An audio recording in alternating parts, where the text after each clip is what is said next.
Jesus, seria loucura se tu não estivesses entre nós.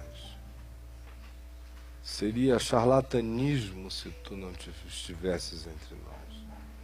Seria ilusionismo se tu não estivesses entre nós. Tanto quanto é completamente louco se diz que crê sem que se creia, se ora sem que se tenha fé. É totalmente louco que se peça sem que se espere de todo o coração receber. Por isso eu quero pedir que tu atendas agora a cada um, a cada um, a cada um, cada um, cada um, Senhor, cada clamor, cada voz, cada oração, daquela que se curva diante de ti como Ana, clamando e chorando, daquele que fala contigo como um centurião, dizendo, não precisa nem ir lá em casa, basta mandar uma palavra. Amém. Houve a oração daquela que bate à porta, que entra, que é inconveniente, que insiste, como a Ciro Fenícia, e que diz que migalhas tuas já resolvem tudo. Ou como o oficial do rei, que creu na palavra de Jesus e partiu, chegou em casa e encontrou outro cenário. Senhor Jesus, ou como aqueles amigos que se reuniram e baixaram o companheiro pelo telhado, porque criam que tu podias socorrer aquele que estava todo amarrado. Por favor, é a ti que estamos orando, porque tu fazes tais coisas. E agora eu peço que cada um seja munido de fé e se encha de determinação espiritual para levantar crendo, para voltar de posse, em nome de Jesus. Em nome de Jesus. Amém e amém. Podem voltar aos seus lugares.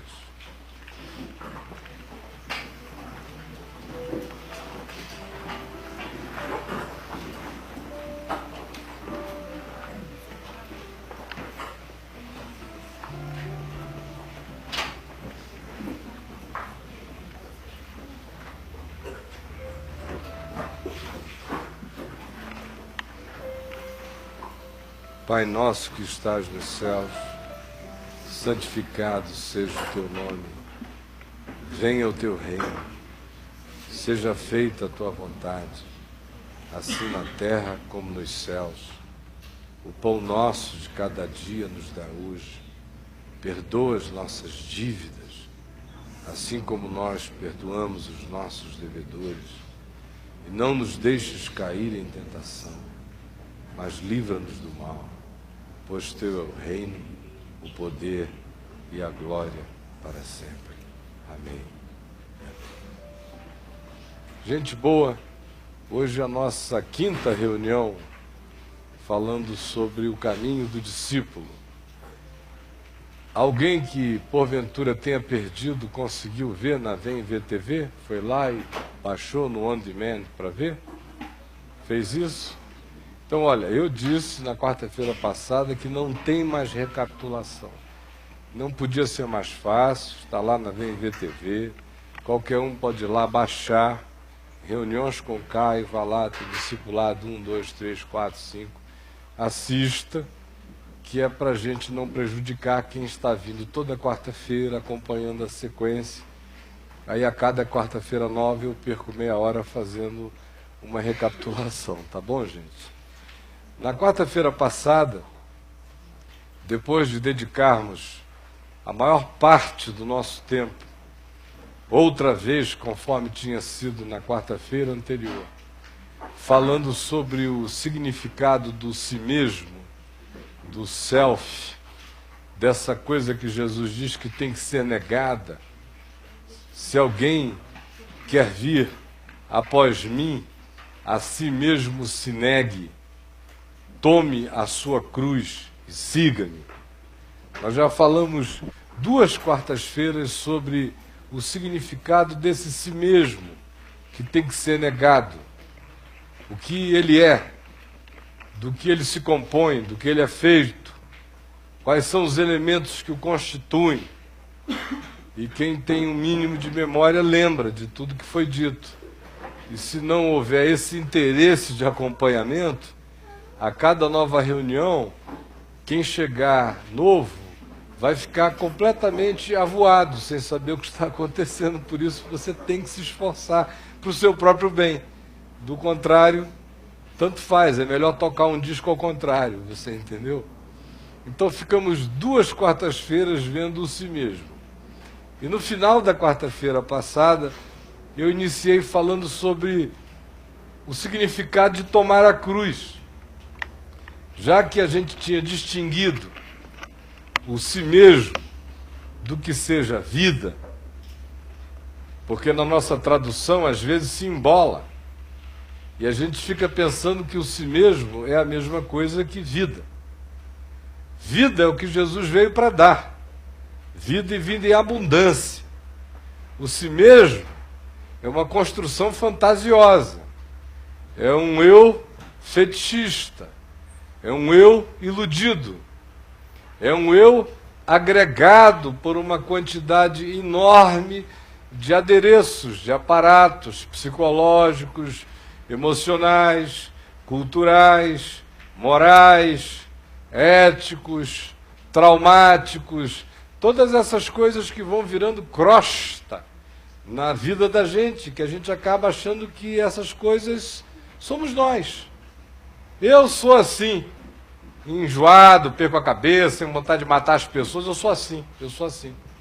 Você não é assim, o seu si mesmo ficou assim, por uma série de razões. Eu sou assim, eu não consigo ver mulher passando, que eu não me seguro e eu corro atrás.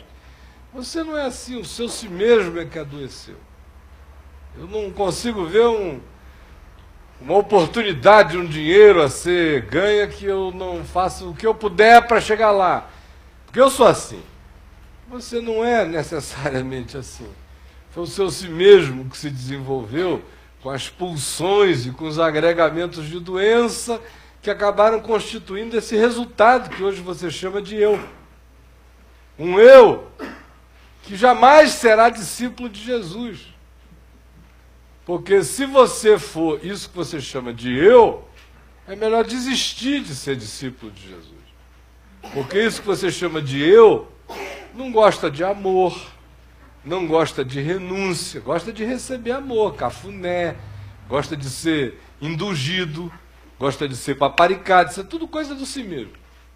Agora, o eu, para seguir a Jesus, tem que gostar de amor, de misericórdia, de compaixão, não de receber, de dar, de oferecer, de servir.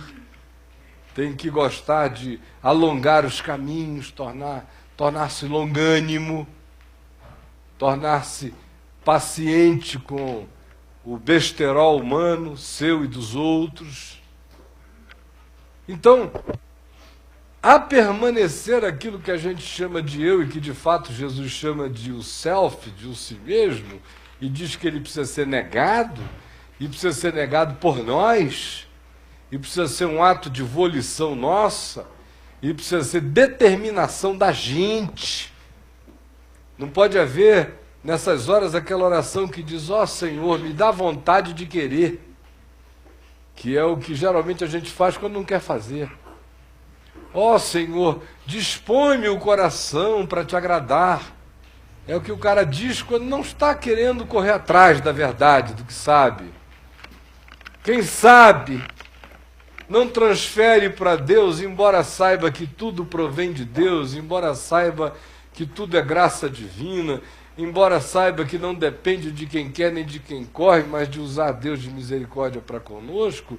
Quem sabe qual é a palavra da verdade, não fica fazendo essa oração, simplesmente aceita o que Jesus diz. E o que Jesus diz? Jesus não está dizendo, se Deus quiser, havendo alguém com algum interesse, de quem sabe, tornar-se meu discípulo, e se a bondade de Deus extrema derramar sobre ele, de modo que ele, que tem apenas esse lampejozinho de vontade, mas não está muito decidido, virá a se tornar uma pessoa tão turbinada de desejo de fazer a minha vontade, que aí então ele vai conseguir negar-se a si mesmo, tomar a sua cruz e se tornar um dos meus discípulos. Jesus não disse isso. Ele simplesmente disse: se alguém quer. Se for decisão sua. E ele avaliou bem essa questão da decisão que o discípulo tem que ter.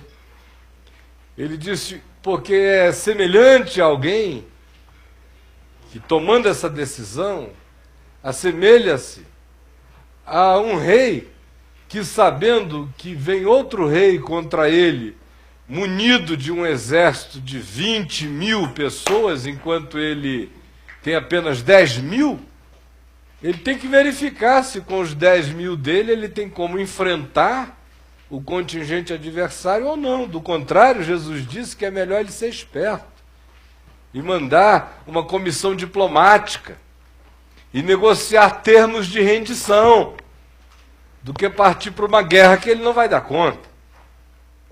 Ele disse a mesma coisa que um homem que diz: eu vou construir uma torre, e avisa todo mundo e coloca até uma placa na porta: aqui será a torre do caminho. Aí todo mundo passa e fica vendo a torre, mas ele não calculou se com aquela quantidade de pedras e de tijolos e de material que ele tem, se ele vai conseguir chegar até o final da torre. Do contrário, Jesus disse: é melhor não começar,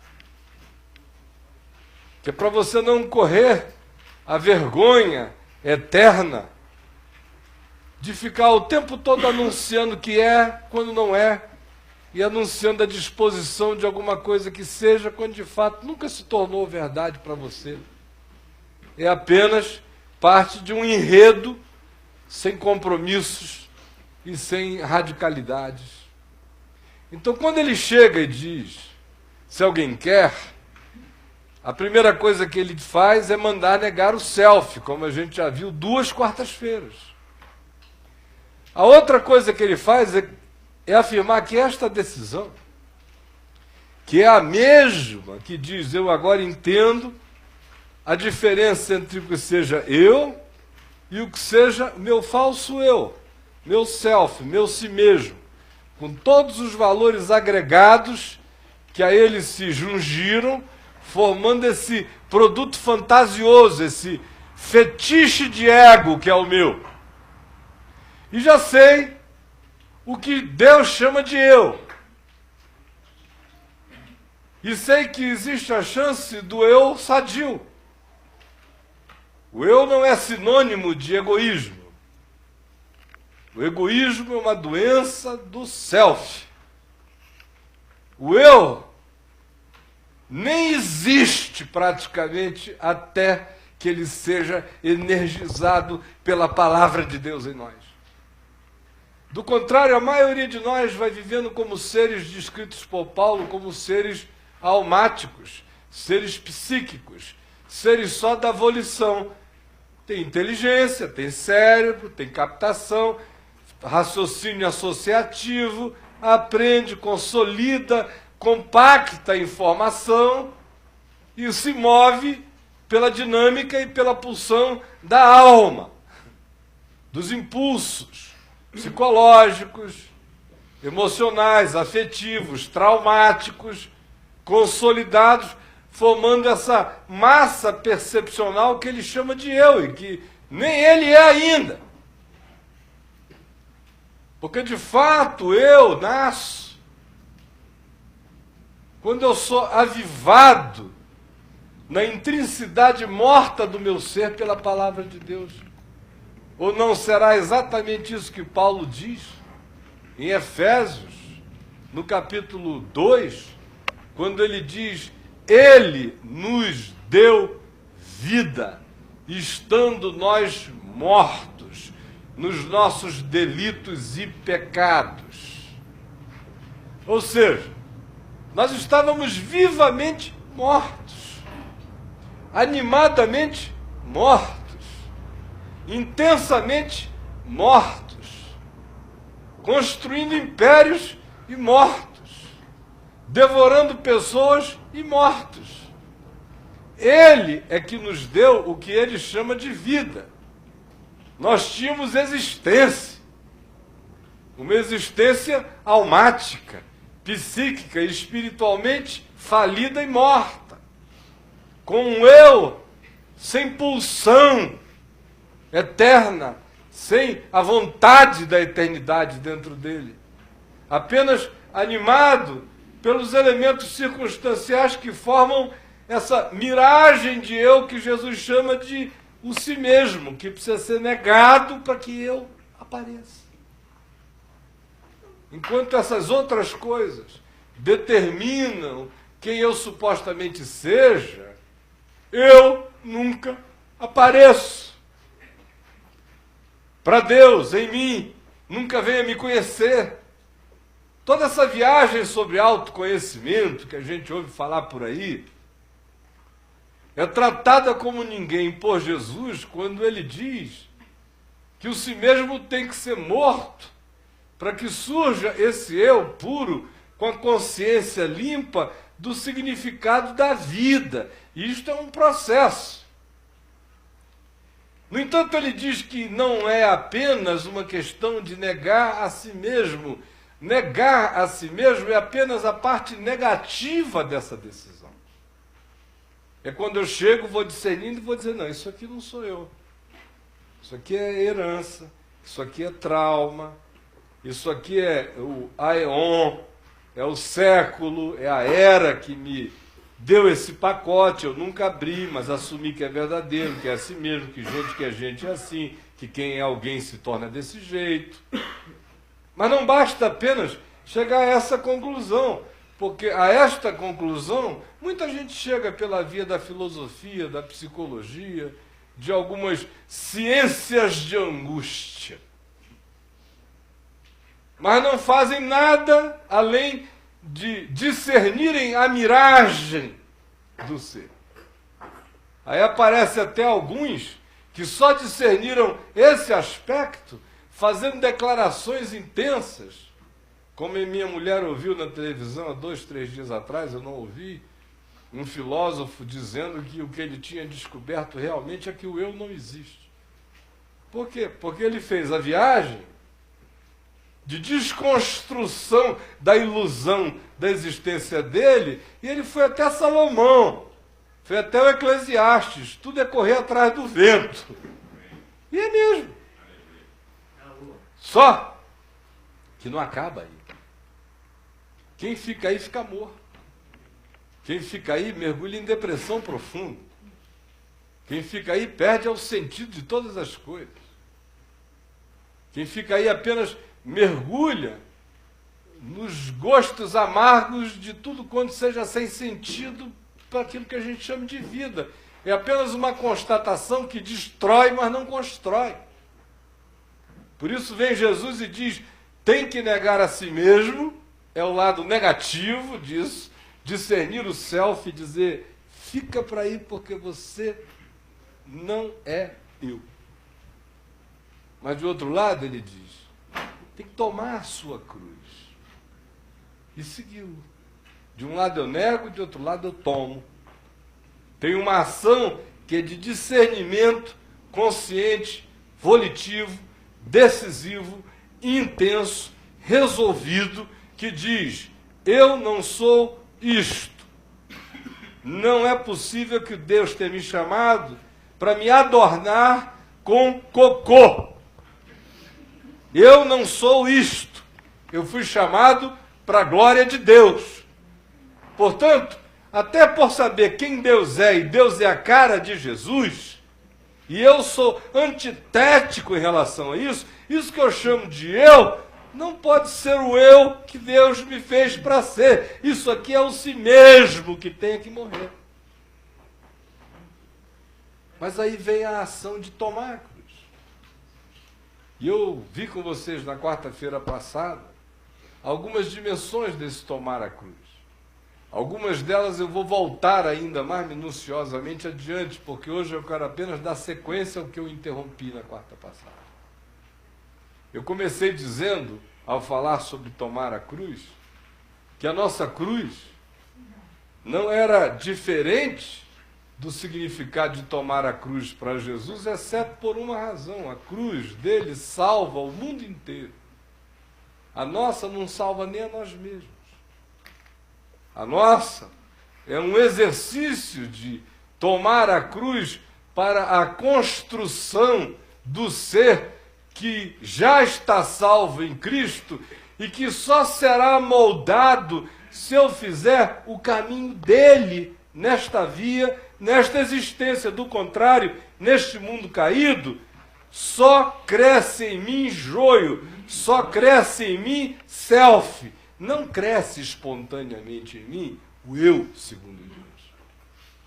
Esse tem que ser energizado pela palavra da vida, dentro do meu coração.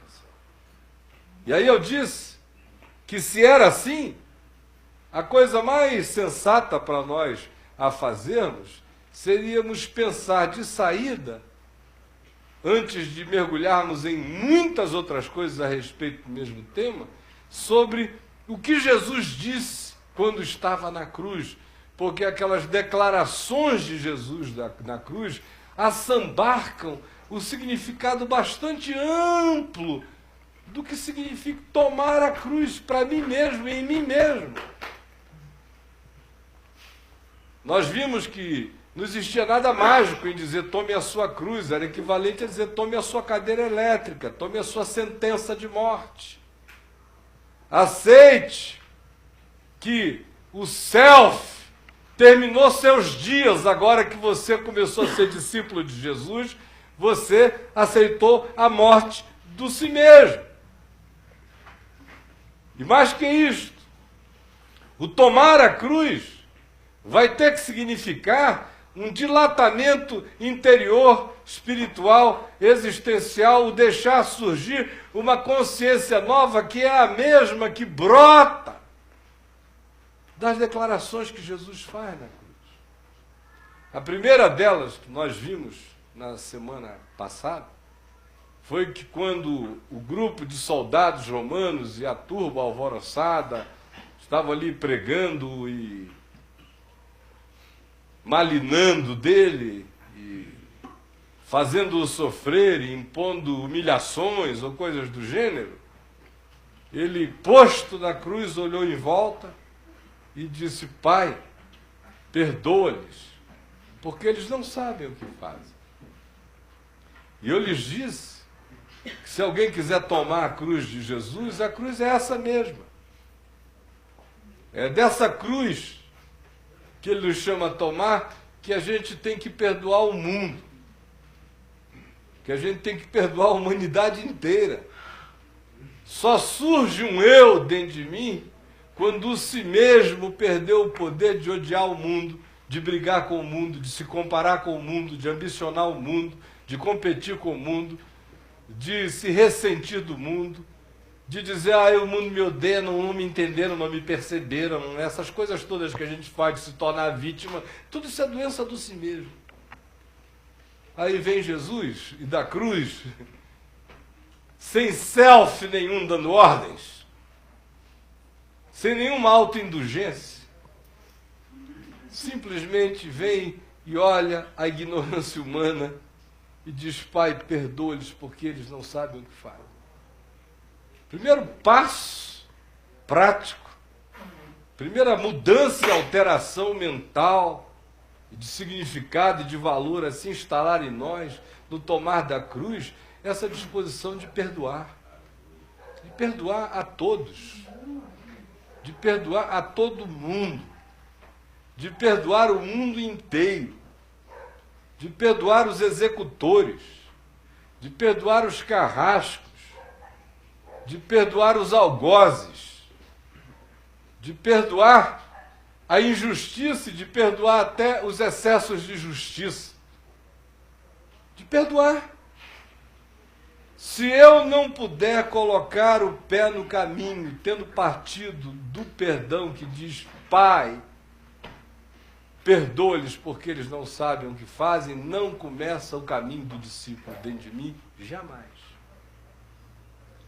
Foi isso que Jesus disse.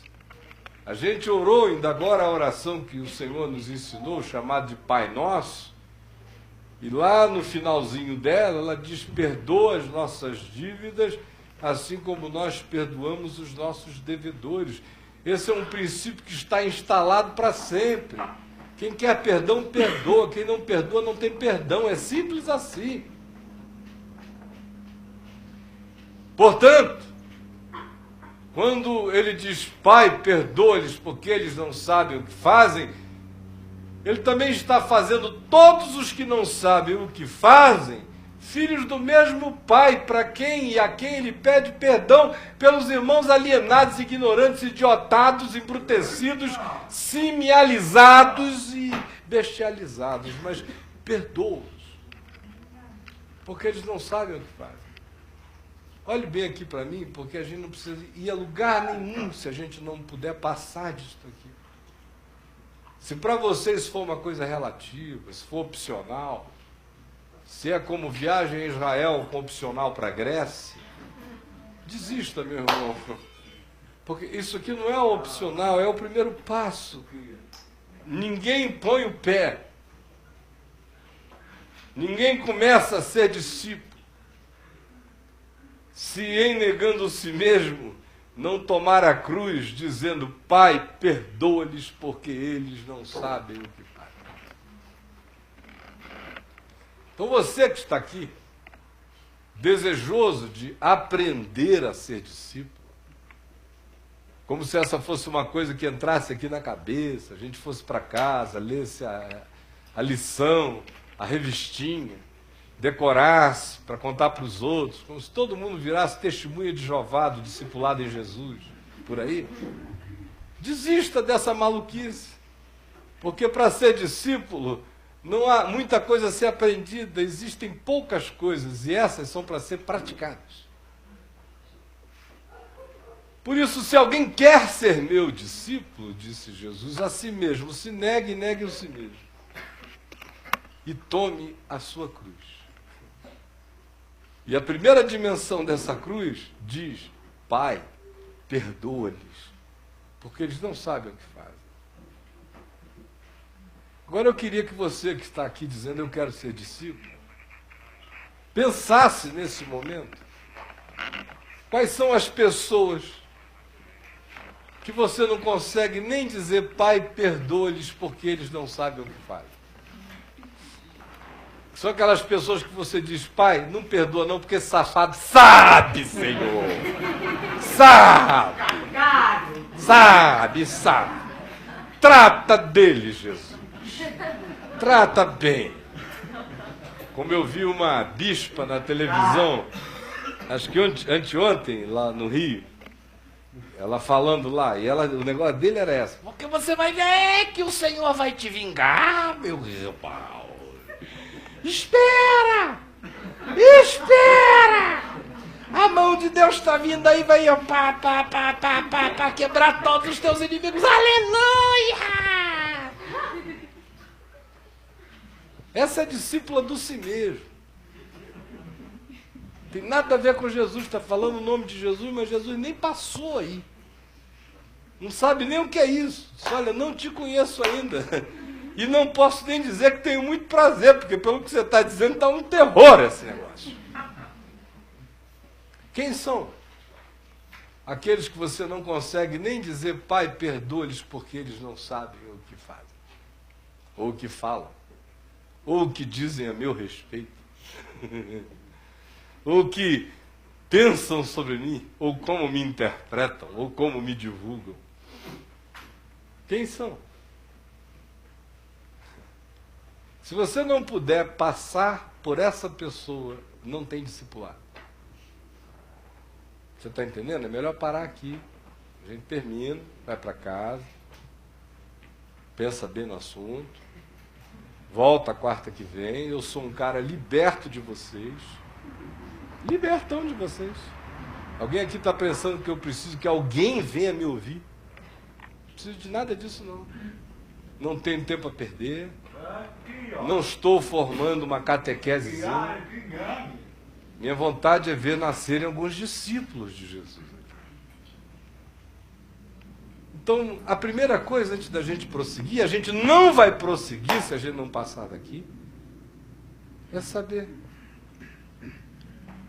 quem são as pessoas acerca das quais você não consegue nem mesmo dizer, Pai, perdoa ou perdoa-lhes, porque eles não sabem o que fazem. E mais do que isso, eu pergunto a você, dentro da sua cabeça existe algum compartimento que foi criado de um modo tão ilusivo e sutil que faz você pensar que tem gente que é para você amar e perdoar, e tem gente que você não precisa odiar, mas também não precisa amar? Tem. Geralmente, quando o indivíduo se vicia em reuniões cristãs, ele fica com esse tipo de doença. A humanidade a ser amada é aquela que ele encontra para cantar, bater palma, cultuar, fazer oração juntos. Esses são os irmãos dele, esse é o mundo a ser amado. Quem está fora desse grupo é um pessoal que a gente vai levando, a gente vai levando. Se der, a gente leva, se não der, a gente atropela. E o Senhor me abençoe e me guarde, porque eu sou um bom dizimista. Aleluia. E assim vai. Não tem geografia de silêncio, de sombra, nesse chão. Chegou um pessoal a João Batista, quando João Batista começou a chamá-los ao arrependimento, a prévia do convite ao discipulado de Jesus, e chegou um pessoal lá de tipos diferentes. E vieram alguns e disseram, os que eram, por exemplo, soldados do imperador ou do templo, João Batista, o que a gente deve fazer para herdar o reino dos céus? João Batista disse, não deem cacetada naqueles que estão debaixo de vocês, nos presos. Tratem os presos de vocês com humanidade, com bondade, com misericórdia. E contentem-se com o soldo de vocês, com o que vocês ganham na PM. Não metam a mão. Aí chegaram os oficiais da Receita, os publicanos. Disseram, e nós? O que a gente tem que fazer? Ele disse, não aceitem suborno, não façam extorsão, não usem o poder de vocês para achacar o próximo. E aí vieram os fariseus e disseram, e nós, o que a gente tem que fazer? Ele disse, raça de víboras. Quem vos induziu a fugir da ira vindoura? Produzi, pois, frutos dignos de arrependimento. Então, gente, nós estamos diante de coisas muito simples e muito práticas. Ninguém tem que aprender a sentar aqui, numa posição budista, ficar horas. Isso é porque eu vou enfrentar a mamãe daqui a pouco. Senhor, meu marido está vindo aí. Pelo amor de Deus, não é assim não. É a decisão em Jesus, porque eu fui perdoado do imperdoável. E quem quer ser perdoado do imperdoável e viver perdoado de qualquer imperdoável, esse perdoa tudo e todos os imperdoáveis. De coração. E esse diz, Pai, perdoa o meu marido porque ele não sabe o que ele faz. Perdoa a minha mulher porque hoje ela amanheceu surtada. Perdoa o meu filho. Agora, não significa dizer que você não tome as providências da dignidade, da saúde e da relacionalidade. Filho, a gente disciplina. Ele já é perdoado, mas a gente disciplina a si mesmo, como Deus disciplina a gente. Na conjugalidade, a gente tem que tratar com o outro já perdoado, embora a gente tenha que tratar com outras coisas que precisam ser tratadas em nome da verdade e da justiça e do sentido real das coisas. Obrigado. E em qualquer outro nível da vida.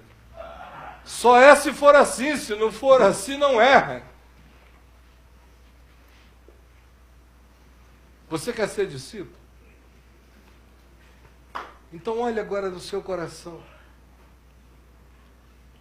Veja quem são os ícones dos seus ressentimentos, das suas antipatias, das suas raivas, das suas impossibilidades de perdão. Você tem impossibilidades de perdão? Você tem pessoas acerca das quais você diz, Senhor, esse não. Eu perdoo o mundo inteiro, mas este aqui não. E se você for querer saber por quê, não, é porque a pessoa fez mal ao seu self. Significa dizer que o self nem foi negado ainda, porque o eu não diria isso.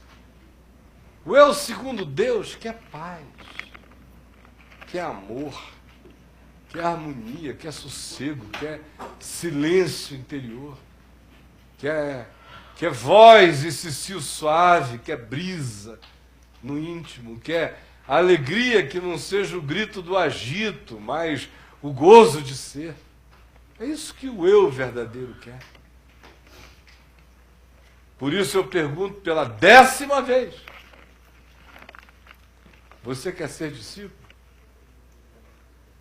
Está disposto a, em identificando o panteão das suas antipatias, inimizades ou qualquer outra coisa, dizer, Pai, perdoa-lhes porque eles não sabem o que fazem?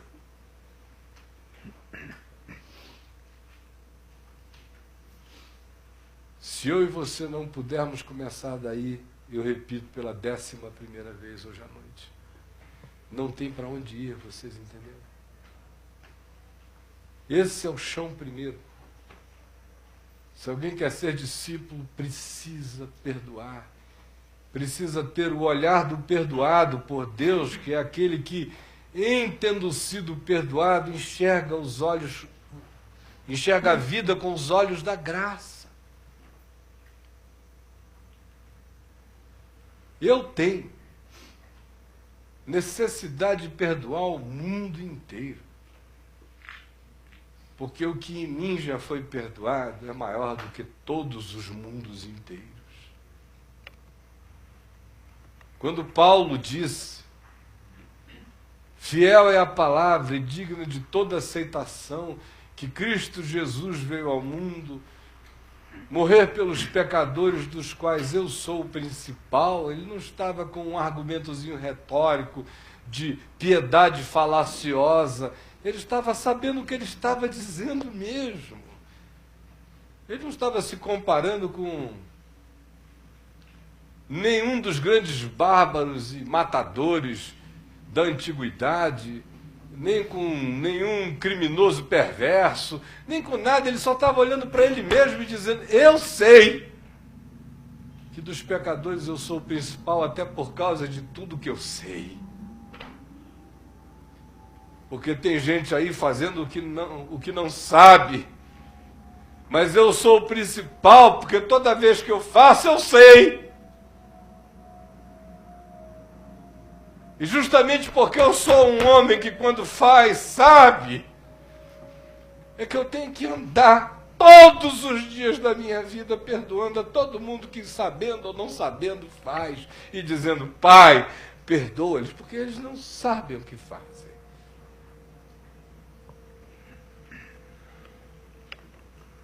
Segundo passo,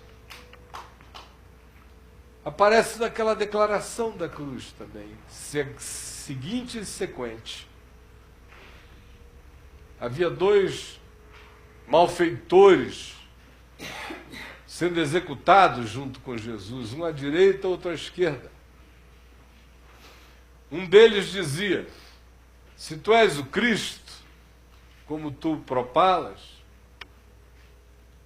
por que tu não salva-te a ti mesmo e a nós também, desce da cruz? E o outro dizia ao que afirmava essas coisas, tu nem ao menos temes a Deus estando sob igual sentença? Nós na verdade, com justiça, porque estamos pagando o que os nossos atos merecem, mas este nem o mal fez e acrescentou: Jesus, lembra-te de mim quando vieres no teu reino. Ao que Jesus lhe disse: hoje mesmo tu estarás comigo no paraíso. Amém. Tomar a minha cruz é olhar para Jesus e dizer: Ele está levando sobre si o pecado de nós todos e o meu. O que aquele homem que morria ao lado e não blasfemava dizia era Isaías 53, sem que ele soubesse. Certamente ele tomou sobre si as nossas enfermidades e as nossas dores levou sobre si, e nós o reputávamos por aflito, ferido de Deus e oprimido, mas ele foi traspassado pelas nossas transgressões e moído pelas nossas iniquidades. O castigo que nos traz a paz estava sobre ele, e pelas suas pisaduras nós fomos sarados. Foi exatamente isso que o malfeitor, sem teologia, sem Bíblia, sem escritura, sem memória de nada, sem catequese, sem rabino, sem mestre, sem ninguém, soube, por límpido discernimento do Espírito Santo, veio sobre ele a mesma revelação que veio sobre Pedro, quando disse: tu és o Cristo, o Filho do Deus vivo. Só que sobre este homem veio de um outro modo, ele ainda disse de modo ainda muito mais candente, poético, intenso e visceral: tu nem ao menos temes a Deus. Quem estava ali diante dele era Deus. Tu és o Cristo, o Filho do Deus vivo.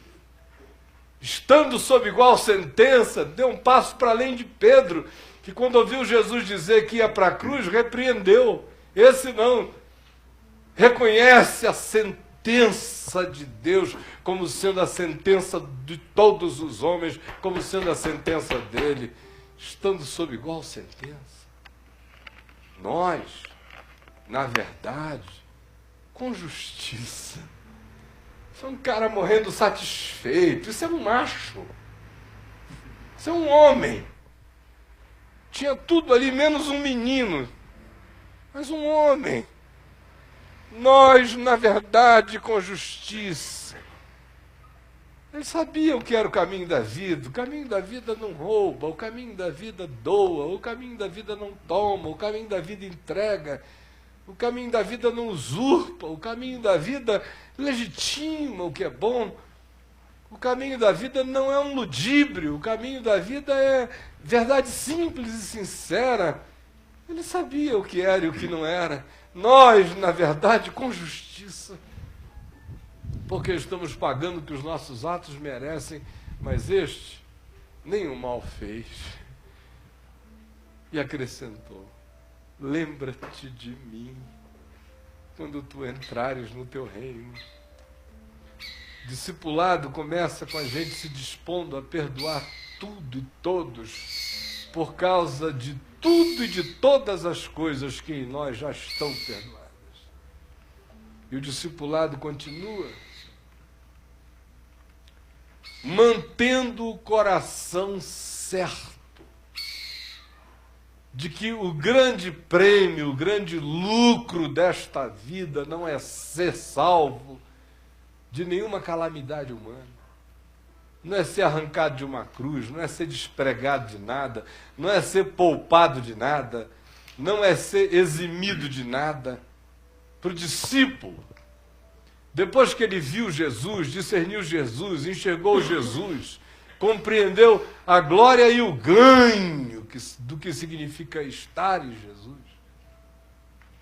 qualquer coisa que a ele aconteça é, na verdade, com justiça. Não tem demandas, não tem questões. Ele sabe que ele está sempre aquém. Ele nunca vai se encontrar além da referência. Ele é um ser sempre aquém dela. Por isso, o descanso dele não está em si mesmo, nem na sua autoconstrução, ao contrário. Ele sabe que mesmo que seja nos estertores nos momentos finais da sua consciência, em qualquer que seja o tempo em que a lucidez de Deus a ele chegue e a ele visite, que se os olhos dele se abrirem, e se ele discernir Jesus, ele já discerne Jesus sabendo que está pago, está consumado, está feito. O discípulo sabe que tem lugar no paraíso não por causa dele, mas por causa de Jesus. Ele tem lugar no paraíso apesar dele. O paraíso é o destino dele não por causa dele, mas por causa daquele que levou sobre si as iniquidades de nós todos. E é por isso que ele anda pacificado. E é por isso que ele nunca une a sua voz aos clamores blasfemos desta vida, às vozes que aviltam a Deus, às vozes que trazem assinte a Deus, às vozes que trazem demandas a Deus. Se tu és, faze por ti, faze por nós. No discípulo, Deus não é nunca alguém tratado como se tu és, então me prova. Para o discípulo, Deus é, Jesus é. Com cruz, sem cruz, pendurado, deitado, de cabeça para baixo ou em cima, o que importa é que Ele é. E eu, nele, sou lembrado no paraíso. O paraíso lembra de mim todo dia. O paraíso sabe de mim todo dia. Eu sou contado no paraíso como um dos cidadãos. O paraíso me conhece, embora eu ainda não o conheça. Mas aquele que entrou nele por mim, é aquele que diz, olha, quando chegar o teu dia hoje, hoje mesmo tu estarás comigo no paraíso. E mais que isso, o discípulo vai descobrindo à medida em que ele caminha, que o paraíso não é só um lugar transcendente. O paraíso é também um lugar existencial, é comigo. Aonde eu estou com Jesus, aí vai virando paraíso. Paraíso é em mim também. Jesus em mim não é esperança da glória, Jesus em mim é presença antecipada e crescente das consciências do paraíso e da glória de Deus. Não se faz um discípulo sem a transcendência do paraíso e não se faz um discípulo sem a imanência do paraíso. Ele tanto me transcende e me motiva, como é imanente em mim e gera em mim as pulsões do desejo eterno que me remetem na direção daquilo que me aguarda.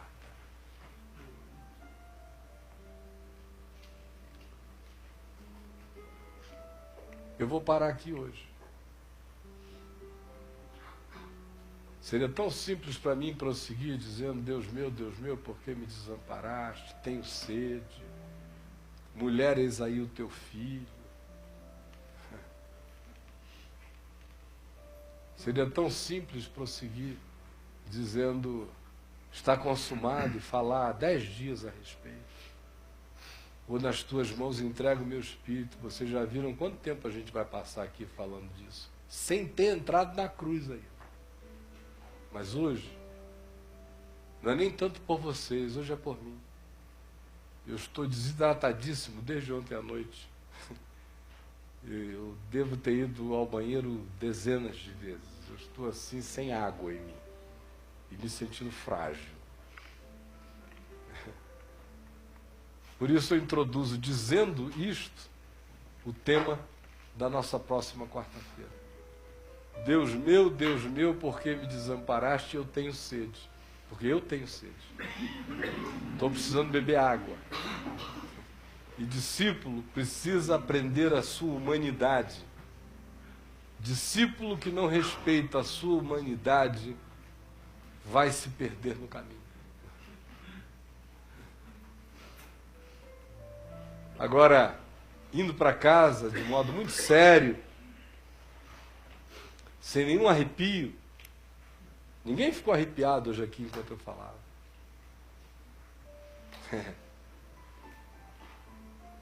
Não bateu nenhuma empolgação em ninguém. Ao contrário, eu vi uns rostos assim, circunspectos, pesados, preocupados. Mas é verdade. Esqueça o seu batismo, o primeiro, o segundo, o 10º, o que você fez nas águas do Jordão, do Jordãozinho ou do Tietê. Tudo isso. Não comece a discipular sem que eu tome a cruz dizendo: Pai, perdoa-lhes, porque eles não sabem o que fazem. E eu queria que você agora tirasse proveito desse nosso encontro. Eu aproveitasse da melhor maneira possível, que só será da seguinte forma: se você puder hoje começar a estabelecer um lugar de perdão, se do alto da cruz, aonde você está crucificado com Cristo, perdoado em Cristo, justificado em Cristo, eternamente resolvido nele, se você puder daí olhar para cima com ele e dizer: Pai, perdoa meu pai, perdoa minha mãe, perdoa meu ex-marido que me magoou tanto, perdoa minha ex-mulher que me traiu, perdoa minha noiva que tem me desprezado, não sabe nem terminar um relacionamento direito, perdoa aquele patrão que tem prazer em me acachapar.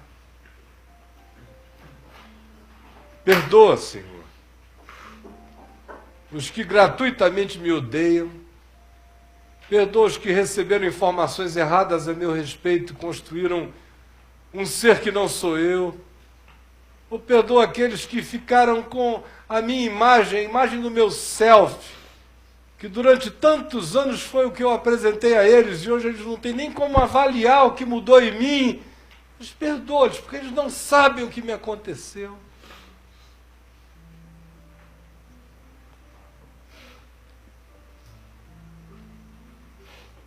A gente vai sair daqui hoje, depois que cada um fizer o seu exercício interior, andar aquele caminho íntimo, procurando pessoas dentro de nós. Algumas a gente precisa encontrar fora de nós e manifestar com os olhos, a voz, a mão, a declaração de perdão, reconciliação e graça. Outros nem precisam. Só aqui dentro. Só precisa ser informado disso aquele a quem nós informamos do nosso ódio. Aquele a quem nós nunca informamos do nosso ódio não precisa ser informado de nada, só precisa ser perdoado aqui.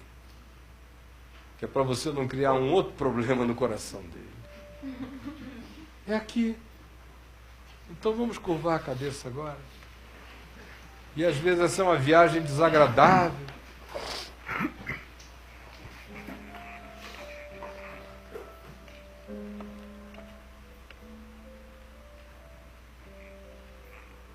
Essa é a verdadeira psicanálise, gente. Você pode ir a um analista 10 anos, se você não perdoar, a única coisa que você vai saber é como o seu self é tão complexamente construído de amarguras. Só isso. Quem quer ter um eu, começa perdoando.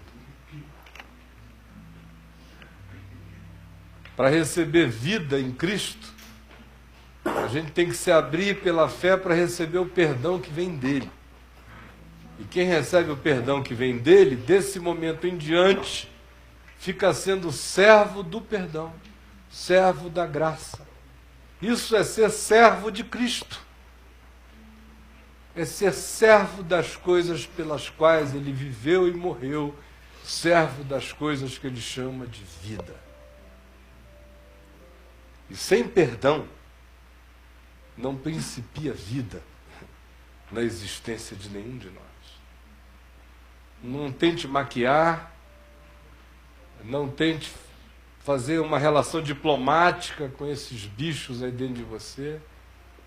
Essa cachorrada tem que ser morta mesmo. O que tem que nascer é essa disposição de graça e de perdão. E aí você vai ver como a cura brota. Conforme esses dias no Rio eu ouvi de uma senhorinha que me falou, estava indo há anos e anos em tudo que é reunião de cura divina, procurando cura para a vida dela, e doenças só aumentavam.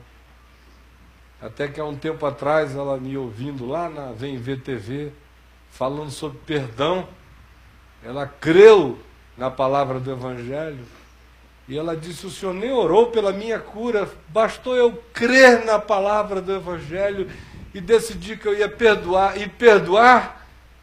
que eu amanheci curada. Eu estou toda curada, já tem 3 meses. Às vezes a gente não sabe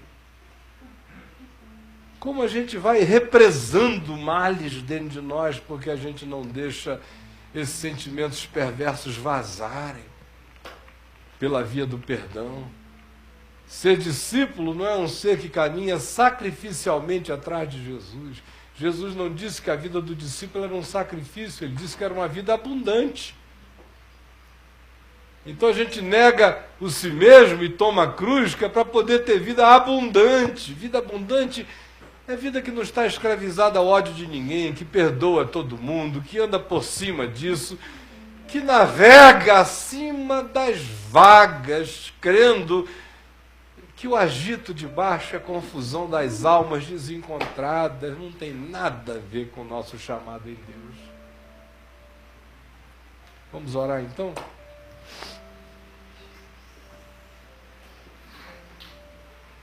Senhor Jesus,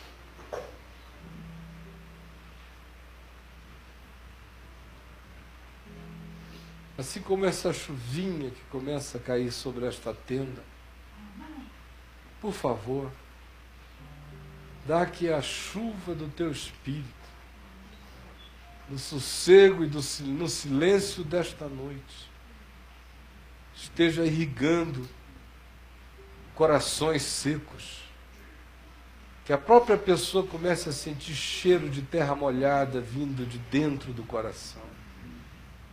Que cada um comece a identificar o fato de que o deserto vai se transformar num jardim, num pomar. Por favor, vence o nosso deserto interior com essa chuva de graça, de amor. Coloque em nós essa vontade de sermos teus discípulos, mesmo. De ficarmos livres daquilo que a gente chama eu, e que é apenas um bolo de fantasia. E ajuda-nos a termos a coragem de abraçarmos aquilo que tu chamas de eu em nós, que precisa ser primeiro ressuscitado, revivido, porque está morto em delitos e pecados. E uma vez aceso pela palavra da vida, dá passos simples. E o primeiro deles é perdoar a todos, porque já se sabe de todo perdoado por ti. Por favor, realize esse bem no coração de cada um de nós, para que nós sejamos teus discípulos, para que nós sejamos teus discípulos. É o que eu te peço, em nome de Jesus. Amém.